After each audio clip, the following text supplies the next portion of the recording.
ওমানে যদি পুলিশে জরিমানা করে কিভাবে চেক করবেন? আপনাকে যদি ওমানে কোনো বাইসাইকেলের জন্য বা কোনো ড্রাইভিং লাইসেন্সের জন্য যে কোনো কিছুর জন্য যদি গ্রামা করে বা জরিমানা করে কিভাবে চেক করবেন? সো আপনি প্রথমে গুগল প্লে স্টোরে চলে যাবেন। প্লে স্টোরে গিয়ে সার্চ বক্সে যাবেন, গিয়ে লিখবেন আর ও ফি লিখে সার্চ করলে একটা সফটওয়্যার এসে যাবে, এটা আর ও ফি ওমান রয়্যাল পুলিশ। সো এটাকে ডাউনলোড করবেন।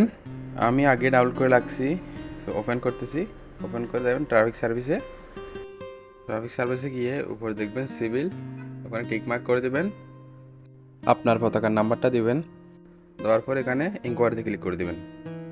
ইনকোয়ারিতে ক্লিক করার পরে আপনার এখানে একটা এন্টার কোড দেবেন। এন্টার কোড আপনার পছন্দ মতো একটা, যেটা আপনি সহজে এটা বাছাই করে নেবেন। বাছাই করে নেওয়ার পরে এখানে লিখে দেবেন। ট্যাপ করে দেওয়ার পরে নাম্বারটা লিখে নিচে ক্লিক করে দিবেন, হয়ে যাবে, ফাইনটা এসে যাবে। যদি ফাইনটা পে করতে চান কমেন্ট করে জানাবেন। নতুন একটা ভিডিও নিয়ে আসবো আপনাদের কাছে।